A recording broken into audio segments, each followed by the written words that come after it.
KBPH Ibu, saya menjadi anggota dari divisi Litbang atau Penelitian dan Pengembangan.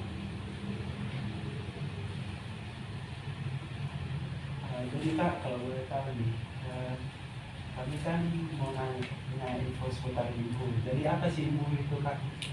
Oke, IMBU itu adalah singkatan dari Ikatan Mahasiswa Humbang Kesulitan Universitas Sumatera Utara. Nah, IMBU ini adalah sebuah wadah atau tempat untuk mengumpulkan mahasiswa-mahasiswi yang berasal dari Humbang Kesulitan untuk menampung ide-ide dari setiap orang, kemudian menyalurkan ide tersebut dan melaksanakannya untuk mengembangkan Humbang Kesulitan dalam pendidikan, ekonomi, dan sosial budaya. Kalau boleh tahu Kak, kapan sih dibentuknya IMBU ini? Pendiriannya kapan? Oke. Kalau awal terbentuknya IMBU itu pada tanggal 6 Oktober 2008. Nah, IMBU ini awalnya ada 5 orang pemuda yang berkuliah di USU dan berasal dari Humbang Kesulitan. Nah, mereka nih sering berkumpul-kumpul di satu tempat gitu kan, entah di tongkrongan atau di mana. Terus beliau-beliau ini kepikiran kenapa kita nggak membuat satu perkumpulan saja.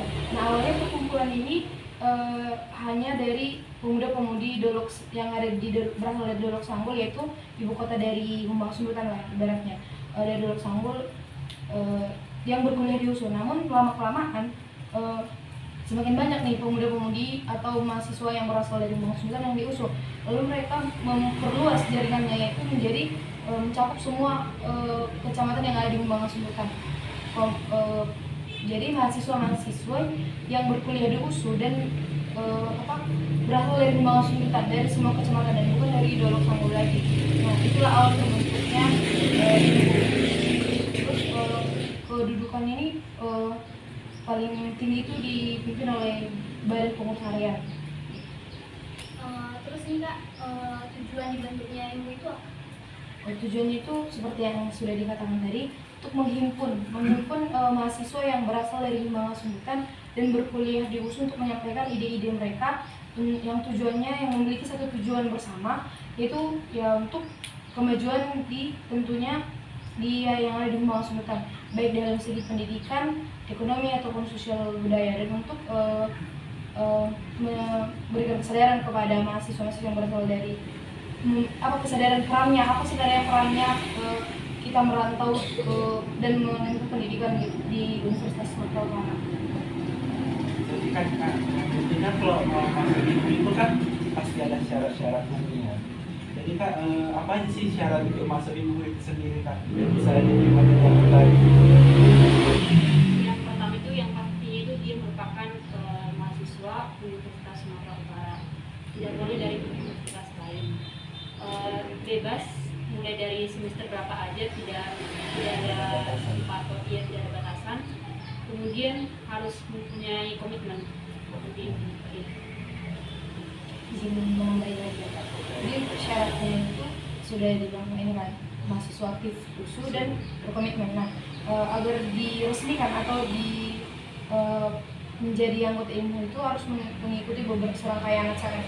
Yang pertama itu harus mengikuti masa orientasi anggota IMBU dan harus memang punya sertifikat dan dilantik benar-benar menjadi anggota IMBU.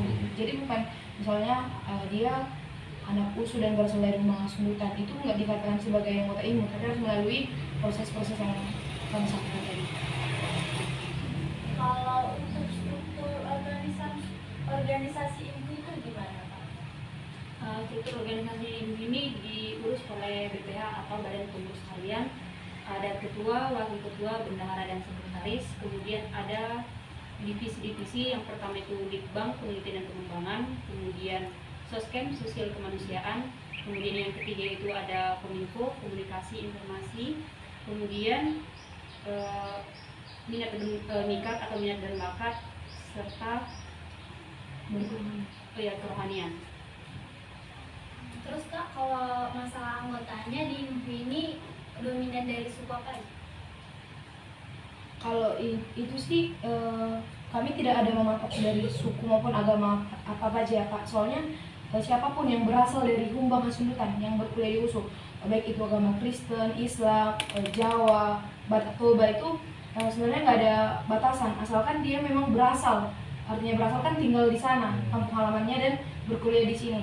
Tapi kalau kebanyakannya itu suku Batak Toba sih.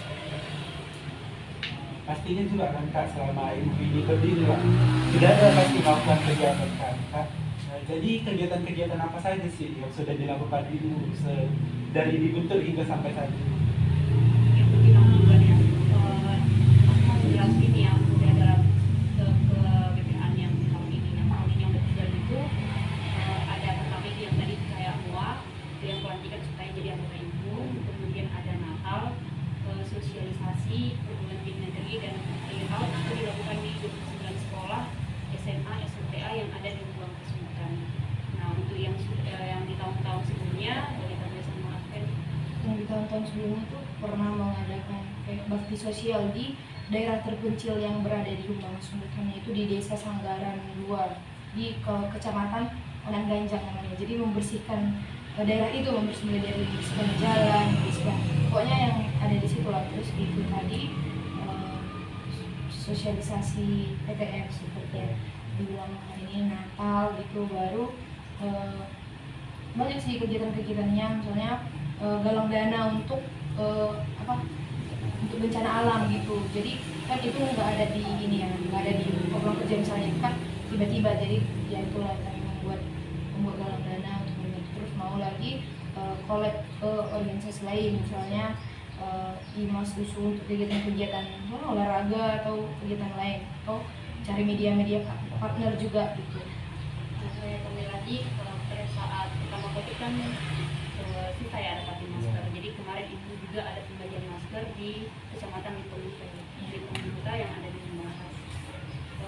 Banyak sih kegiatan-kegiatan lain kayak bagian kominfonya sendiri itu mungkin yang di balik layar lah yang pernah lihat, kami selalu ada namanya info update. Nah, setiap ada hari-hari besar kami juga mengupdate di sana.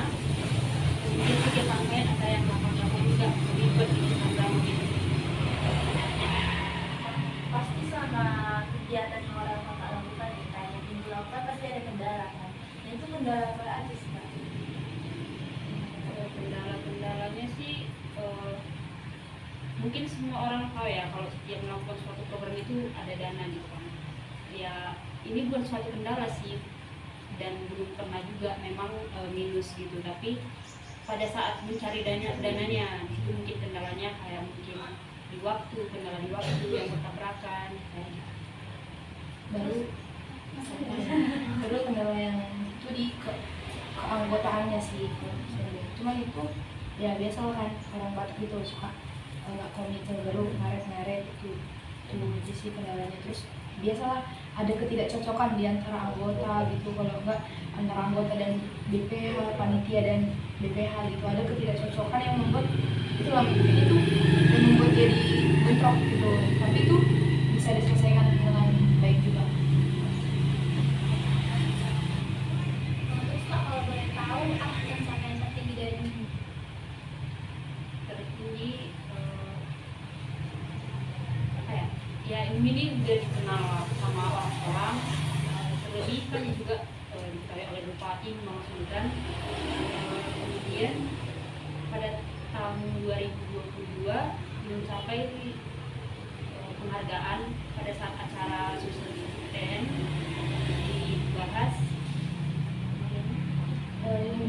diberikan langsung oleh Kepala Dinas Pendidikan Provinsi Provinsi Sumatera Utara, tapi yang dimaksudkan itu berupa penghargaan sertifikat karena sudah melakukan sosialisasi PTN ke seluruh SMA dan SMK dan MA di Humbang Sultan, ada 26 sekolah selama 1 minggu. Jadi cabang dinas pendidikannya itu memberikan penghargaan kepada kami karena kan termasuk itu kan kami relawan gitu, jadi kami memberikan tenaga pikiran dan waktu kami untuk mengajari atau memberikan informasi kepada adik-adik di seluruh SMA dan SMK. Mungkin yang dalam bentuk pemberian penghargaan mungkin hanya itu, tapi mungkin semua bukan lagi, memang semua kegiatan yang dilakukan ini, program-program yang berjalan itu semua tercapai. Mungkin Kak, ada satu lagi pertanyaan. Kan ini tadi orang kakak bilang ibu itu udah berdiri sejak 2008. Nah, kalau boleh tahu ini yang tahun orang kakak ini udah generasi keberapa nih? 14. Baru yang bulan Oktober nih, itulah baru sekali natalis ibu sekalian regenerasi BPH yang baru, jadi udah generasi ke 14.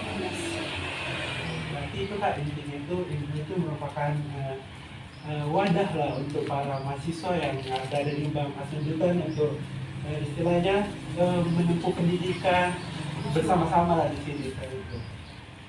Nah, selain itu juga mungkin ibu ini bisa dijadikan istilahnya keluarga kedua lah bagi mahasiswa Humbang Hasundutan, mungkin yang merasa kayak mana bilang rindu rumah, mungkin bisa jadi ibu itu dibilang menjadi rumah kan.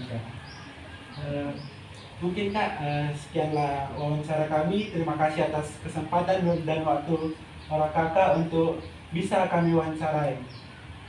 Sekian, terima kasih Kak. Terima kasih kembali. Sekarang.